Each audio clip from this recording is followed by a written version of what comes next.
E aí, pessoal, sejam bem-vindas e bem-vindos ao canal Prof. Caio Química, continuando com um conjunto de aulas sobre termoquímica. Nessa aula a gente vai falar um pouquinho mais sobre calorimetria. Então vamos aprender a calcular a quantidade de calor, relacioná-la com o calor específico de substâncias, com a massa e a variação de temperatura, e também aprender o funcionamento de um calorímetro convencional, o calorímetro de água, como que ele funciona e relacionar isso com os cálculos de quantidade de calor. Quer aprender um pouco mais sobre esse assunto? Se sim, vem comigo então.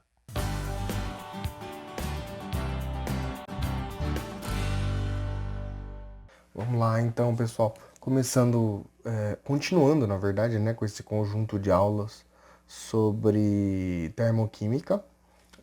Nesta aula a gente vai estudar um pouquinho mais sobre a calorimetria, que é vamos dizer assim, uma parte da termoquímica que estuda de alguma forma como calcular essa quantidade de calor que está sendo liberada ou que está sendo absorvida por uma certa reação química e como que a gente faz experimentalmente para a gente calcular isso, né? Aí a gente vai ver que vai se utilizar de um equipamento que chama o calorímetro, que a gente vai explicar basicamente como que é um funcionamento de um calorímetro convencional. Mas antes disso, temos que explicar o que a gente tem de relação entre a quantidade de calor, que a gente vai inclusive medir no calorímetro, com outras propriedades que a gente possa medir de alguma forma e relacionar essas grandezas físicas, como por exemplo a quantidade de calor para calculá-la, né? Temos que uma relação que a gente pode ter da quantidade de calor, né? Que a gente vai chamar essa quantidade de calor de quê, né? A gente sabe que a quantidade de calor ela é diretamente proporcional à massa da substância que está sendo aquecida ou resfriada, dependendo o que está ocorrendo, né, com o sistema que está em estudo, por exemplo, no calorímetro.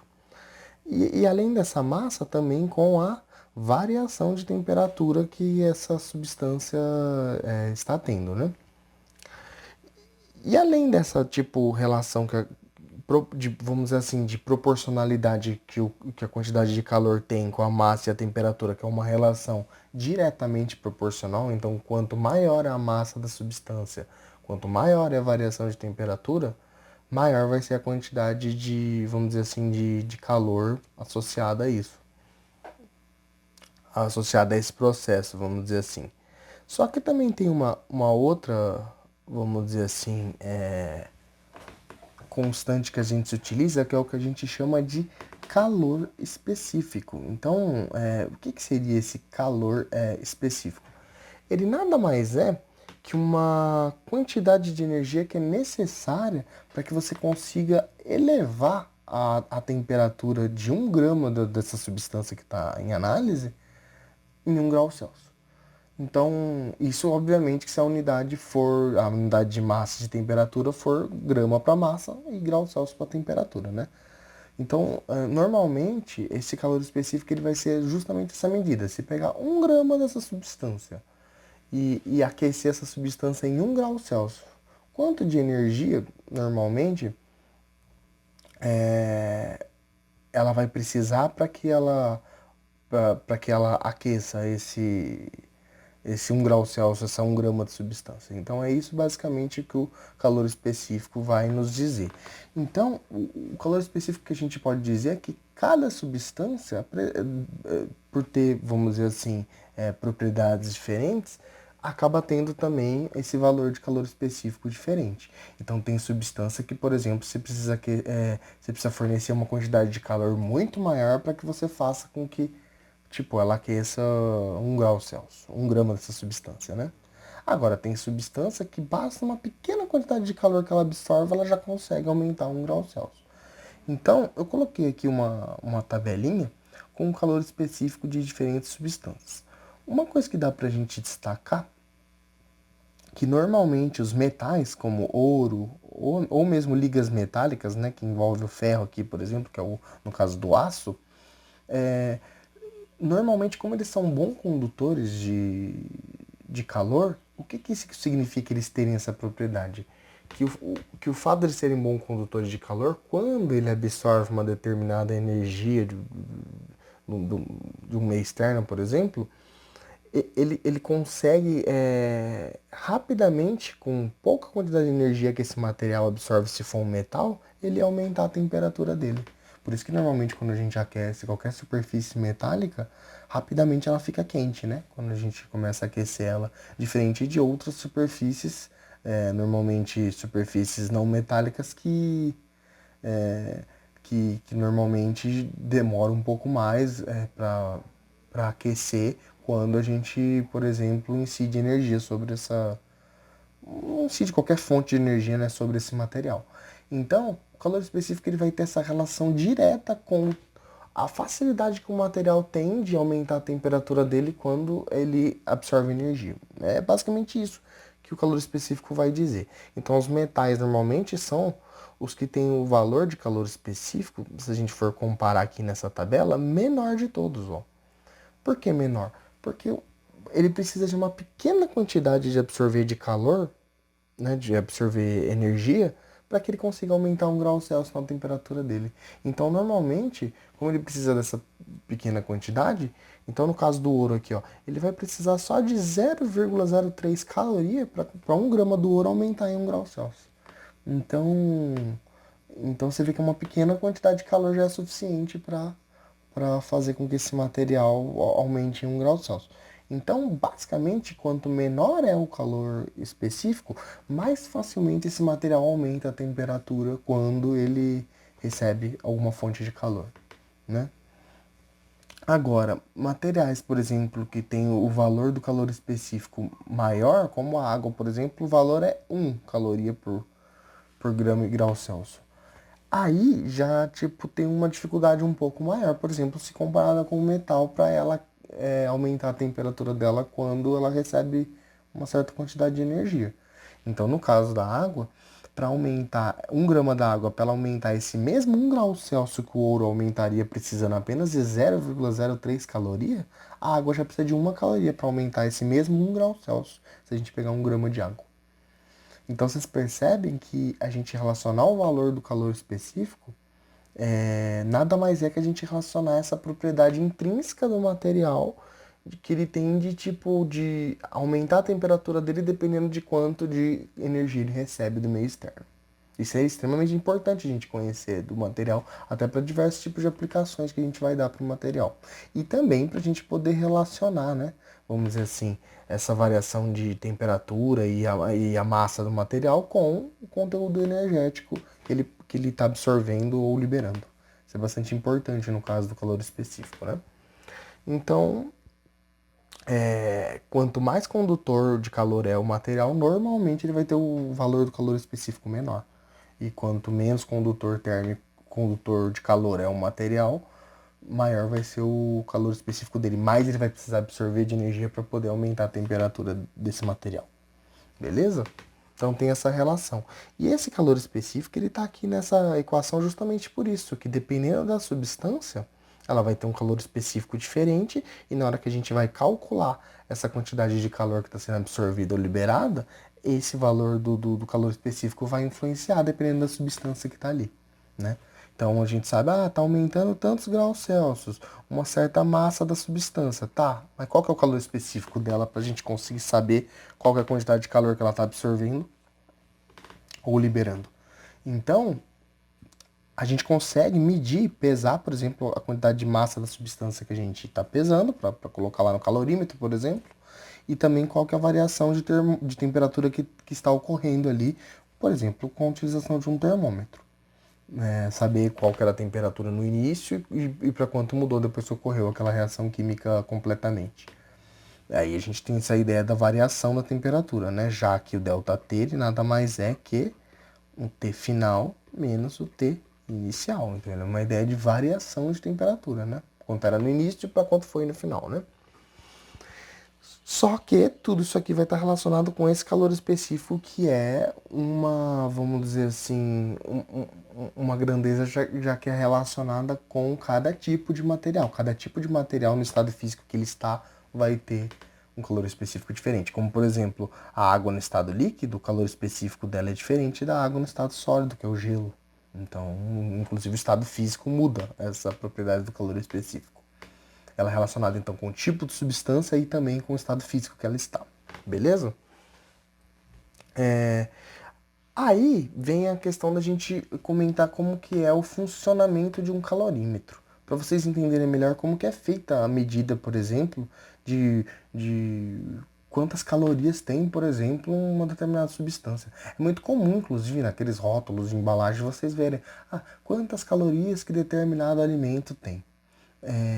Como que é feita essa medida? Normalmente essa medida, uma das formas de medir a quantidade de calorias que, por exemplo, um alimento tem, é justamente se utilizando de um equipamento como esse que está sendo mostrado aqui na figura, que é o calorímetro. Então o calorímetro nada mais é que um equipamento que serve para medir quantas calorias que uma substância, por exemplo, libera ou absorve quando ela, por exemplo, quando acontece alguma transformação com ela. De uma forma geral, quando se quer se utilizar, por exemplo, quantas calorias tem um alimento, o que se faz normalmente? Se coloca uma certa quantidade desse alimento dentro aqui dessa câmara de reação aqui do calorímetro, ó, que é essa parte A aqui, então aqui tem uma certa quantidade, por exemplo, de um alimento. Então, colocou lá 50 gramas do alimento. Um exemplo, uma certa quantidade lá. Para quê? Para que esse dispositivo que está aqui, que a gente está chamando aqui de contato elétrico para ignição, né, que é o E, ele basicamente ele vai gerar como se fosse uma faísca, né, uma ignição ali, para que essa ignição comece a causar queima do alimento que está ali dentro. E lembra que eu comentei com vocês na aula introdutória de termoquímica que normalmente essas reações que envolvem queima, que é o que a gente chama também de reação de combustão, são reações que costumam liberar energia. Então, para não dizer todas, praticamente todas as reações de combustão liberam energia quando elas ocorrem, né? Então, basicamente é isso que, por exemplo, um calorímetro pode fazer, essa leitura de, por exemplo, quando um alimento que está aqui dentro dessa câmara de reação aqui, nesse compartimento A aqui, ele é queimado, quanto normalmente, de calor ele vai mandar para o meio externo, ou seja, quanto de calor que ele vai liberar quando ele vai ser queimado. E normalmente, quando a substância for totalmente queimada, a quantidade dela que foi colocada lá, aí ela vai parar de liberar o calor que ela estava liberando, né? Então ela vai liberar calor enquanto estiver ocorrendo a reação de queima dela.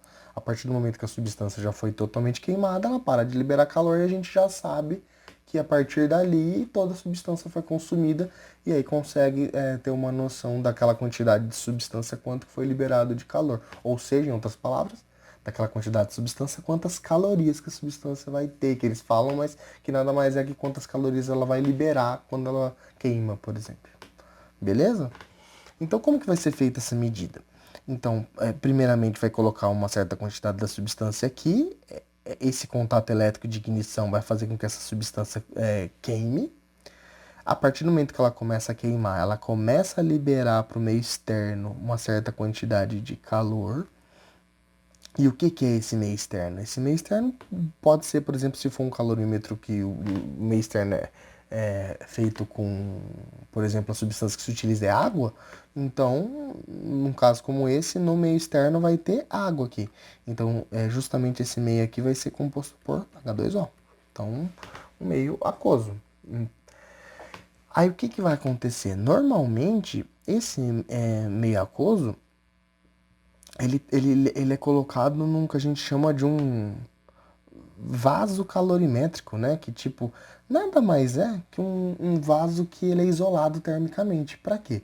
Para que toda essa quantidade de calor que está sendo liberada pela substância que está aqui nesse compartimento A seja absorvido pela água e não vá para o meio externo além da água. Então, basicamente, toda essa quantidade de calor ela vai vir para a água, vai fazer com que a água aqueça, ou seja, vai aumentar a temperatura da água. E eles vão se utilizar desse aumento da temperatura da água com informações que eles têm da água também. Por exemplo, informação da massa de água que foi colocada nessa parte externa aqui. E além da massa de água, também tem um termômetro ali que está fazendo aqui o papel desse B aqui, ó. Então, que é justamente um termômetro que vai fazer essa medida de quanto a temperatura da água variou de quando ela absorveu esse calor que a substância, o alimento, por exemplo, que estava aqui dentro, se for o alimento que está sendo medido, né, as calorias dele, está liberando para essa água. Então vocês percebem que a medida vai ser feita na água, só que essa energia que a água está recebendo é uma energia que está vindo de quem? Do alimento. Então por isso que, apesar da medida ser feita na água, o aquecimento da água, quanto de energia a água está recebendo e aumentando a temperatura dela, na realidade o que eles estão querendo calcular é fazer uma relação disso com o quanto de energia o alimento está liberando lá dentro desse compartimento A. Então é isso basicamente que eles querem medir. Por que eles se utilizam água? Porque a água, normalmente a gente já sabe qual que é o calor específico da água, que a gente tinha dado lá, que é naquela tabelinha anterior, né? Que é normalmente uma... Opa! Oh, meu Deus. Que normalmente é uma caloria por grama vezes grau Celsius. Normalmente ela tem essa medida de calor específico, né? Então já se sabe isso, essa característica da água, que quanto de calor ela precisa receber 1 grama de água para poder aumentar em 1 grau Celsius, por exemplo. E a gente consegue fazer também essa medida do ΔT, que é o T final, né? Menos o T inicial dessa água aqui. Fazendo essas duas medidas, a gente consegue se utilizar daquela relação. E também tendo a massa da água, né? Porque se sabe quanto foi colocado de água dentro desse calorímetro, é pesado antes, né? E aí, então, sabendo essa massa de água que foi colocada, sabendo qual é o calor específico da água que está lá, e também sabendo quanto que variou essa temperatura da água, se consegue calcular quanto de calor, por exemplo, essa água absorveu, que nada mais é que o tanto de calor que o alimento liberou lá dentro desse compartimento A. Então consegue fazer essa relação, porque o tanto de água que ela está absorvendo, tanto de calor que a água está absorvendo é exatamente igual à quantidade de calor que o alimento está liberando, já que esse sistema está completamente isolado, essa é a ideia. Então por isso que ela fica nesse vaso calorimétrico aqui, é como se fosse, vamos fazer uma comparação, uma garrafa térmica, igual aquelas garrafas térmicas de café, que tenta manter a temperatura do café lá dentro, né? Ou da água, para quem toma chimarrão, por exemplo. Então, normalmente, o calorímetro ele tem o vaso calorimétrico nada mais é muito parecido com essa garrafa térmica que a gente tem do café, que mantém, por exemplo, o sistema isolado do meio externo, porque aí essa água, toda a quantidade de energia que ela receber, por exemplo, da substância que está aqui dentro desse compartimento A, vai causar o aquecimento da água e essa energia não vai ser tipo liberada para fora desse sistema. Por isso que ela fica nesse sistema totalmente isolado. Beleza? Então, basicamente, a gente sabendo tanto a massa da água, quanto o calor específico dela, quanto variou a temperatura da água, a gente consegue calcular a quantidade de calor que ela absorveu, logo a quantidade de calor que a substância que estava aqui dentro do compartimento A liberou. Já que nada mais é que o calor que esse compartimento A libera, a água absorve. A água que está aqui fora absorve. Que está aqui nessa parte F aqui, né? Então é basicamente isso que um calorímetro vai medir, sabendo que as características da água já se sabe, tanto a massa que foi colocada, quanto o calor específico da água, e tem um termômetro para medir essa variação de temperatura que a água teve. Beleza? Vamos fazer aqui só um exemplo para vocês verem como que tipo a gente pode fazer uma determinação do valor calórico de um alimento qualquer, né, de uma certa quantidade desse alimento, utilizando um calorímetro desse tipo. Então, ó, o que, por exemplo, aqui diz? Diz assim, ó, para determinar o valor calórico, então, ó, quer determinar o valor calórico, ou seja, quantas calorias que eles falam, né, que tem um alimento. Ó, o valor calórico de um alimento, aí eles falam, foi realizado um experimento com um calorímetro de água, que foi justamente aquele calorímetro que eu mostrei no exemplo anterior, no qual foi queimada, então uma reação daquela de queima, de combustão, que eu estava falando para vocês, né? Que esse alimento vai ser colocado lá na presença de, por exemplo, gás oxigênio, vai ter uma ignição lá para causar essa queima, e a partir do momento que o alimento começa a queimar, ele começa a produzir gás carbônico e água, e a partir do momento que o alimento foi totalmente queimado, essa reação vai parar, porque o alimento foi totalmente queimado e se transformou em gás carbônico e água. No caso de uma reação como essa de combustão. E qual porção desse alimento foi colocada para descobrir o valor calórico dele? 10 gramas. Então já se sabe isso, que foi colocado 10 gramas desse alimento para medir. Aí, que dados que eles deram? Eles deram qual que é a massa de água contida no calorímetro. Observe que ele deu duas massas aqui, a massa do alimento que foi colocado e a massa de água no calorímetro. Lembre que quando eu falei que vai se utilizar aquela equação do que a gente chama de macete, né? Q igual a M vezes C vezes delta T. Esse valor da massa que a gente vai medir aqui, pelo calorímetro, é justamente a massa de água que foi colocada, porque a massa de alimento é só para a gente saber que quantidade de alimento precisa ser colocada ali para liberar aquela quantidade de energia que a água está absorvendo. Mas para utilizar aqui na equação, a gente vai ter que utilizar essa massa da água, porque é ela que é utilizada para fazer essa medida. Claro que depois que a gente calcular essa quantidade de calor, ela vai ser relacionada com esses 10 gramas do alimento que foi colocado, que foi queimado lá, tá? Que isso fique bem claro para vocês não confundirem e colocar essas 10 gramas de alimento aqui na fórmula. Além disso, foi dada a temperatura inicial da água antes de iniciar essa queima do alimento e quando o alimento foi totalmente queimado. Quanto que foi a temperatura final da água. Ou seja, depois que ela absorveu totalmente o calor do alimento que ele queimou até o fim, para quanto foi a temperatura final da água? Foi para 45 graus Celsius. Aí ele fala, com base nesses dados, calcule a quantidade de calor em quilocaloria contida numa porção, ele fala aqui uma porção de 50 gramas desse alimento. Então é basicamente isso que ele quer saber. Só que ele deu 10 gramas, né? Então no final ele ainda quer saber uma porção de 50 gramas. Então 5 vezes mais desse alimento. Mas aí vocês vão ver que depois a gente calculando para 10 gramas, a gente consegue calcular também para 50 facilmente, utilizando uma regrinha de 3. Mas vamos primeiro calcular, então, qual que é a quantidade de calor que 10 gramas do alimento, quando ele é queimado, ele vai liberar, vamos dizer assim. Então vamos utilizar essa formulinha, substituindo aqui no lugar da massa essa massa de água que foi colocada, já que a medida num calorímetro é feita na água, né? Lembra que todo o aparato, né? Tanto o termômetro, deixa eu voltar aqui para vocês verem. Ó, tanto o termômetro, tem também, eu não tinha comentado, esse sistema de agitação que só pode homogeneizar a temperatura da água como um todo, né? Então tem uma agitação aqui que é esse D. Então tudo isso aqui, essa medida do calorímetro, da temperatura e tal, é feita na água. Então, por isso que é nela que a gente faz a medida, mas que a gente correlaciona com o tanto de calor que o alimento está liberando, né? Então, vamos lá, então. Vamos colocar essa massa de água, que é 250 gramas. A gente vai multiplicar essas 250 gramas pelo calor específico da água que foi dada aqui, ó. 1 caloria por grama por grau Celsius. Então, vamos colocar aqui, ó. 1 caloria por grama vezes grau Celsius. Então, vamos colocar aqui essa unidade. Lembrando que sempre que a gente coloca aqui vezes grama menos 1 e vezes grau Celsius menos 1, nada mais é que ele dividindo aqui, ó. Grama e grau Celsius dividindo, né? Aí a gente coloca normalmente a menos 1 quando a gente quer colocar eles multiplicando. Na regrinha aí de matemática, né? De fração. E a variação da temperatura. Então, quanto que é essa variação da temperatura? A temperatura final da água foi 45 graus Celsius. Então, a gente vai colocar aqui, ó. 45,0 graus Celsius, né? Menos, qual que foi a temperatura inicial? 22 graus Celsius. Certo?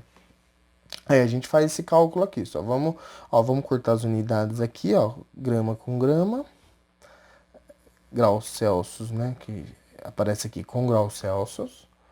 E o que vai sobrar na medida final aqui? Caloria. Então, essa quantidade de calor que a gente vai obter inicialmente aqui vai ser em caloria. Só que ele pede em quê? Ó? Quilocaloria. Então, depois que a gente obter em caloria, que é a unidade que foi dada aqui pelo calor específico, a gente vai ter que ainda converter isso para quilocaloria, tá?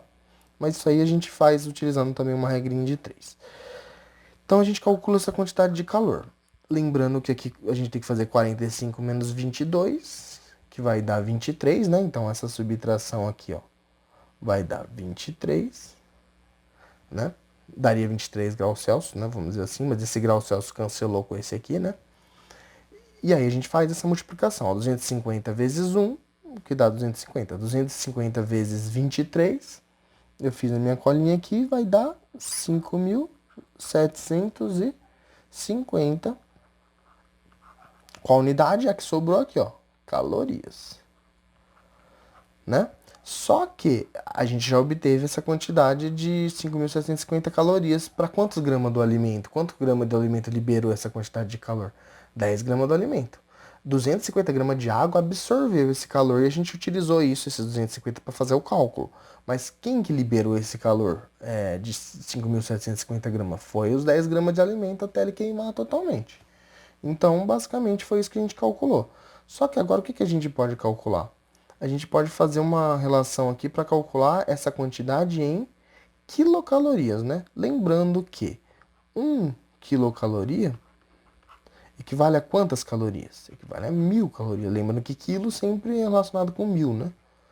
Como a gente calculou aqui 5.750 calorias, 5.750 calorias, quanto que isso vai ser em quilocaloria? Então, se a gente for fazer esse cálculo aqui, a gente vai obter que esse valor aqui vai dar 5,75 quilocaloria. Então, é o valor em quilocaloria que 5.750 calorias tem.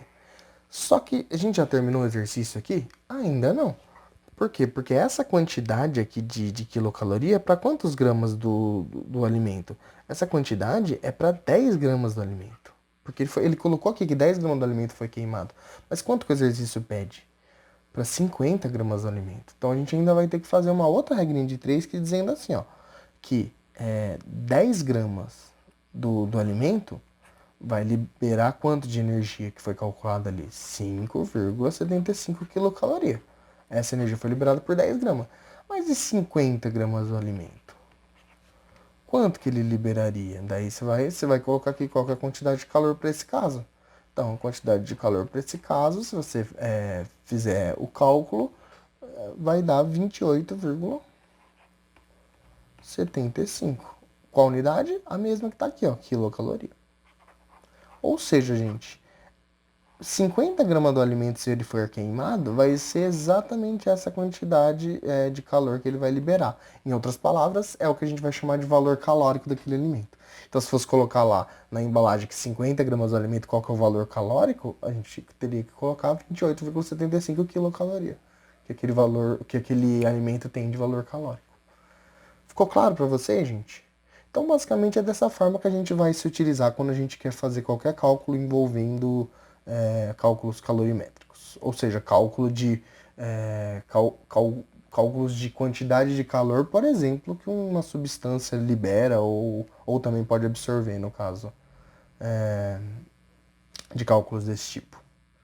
Tá claro, pessoal? Então era isso que eu tinha para falar nesta aula. Continuamos nas próximas aulas com esse conteúdo de termoquímica. E espero vocês até lá, então. Até mais, pessoal. Tchau, tchau. Bons estudos.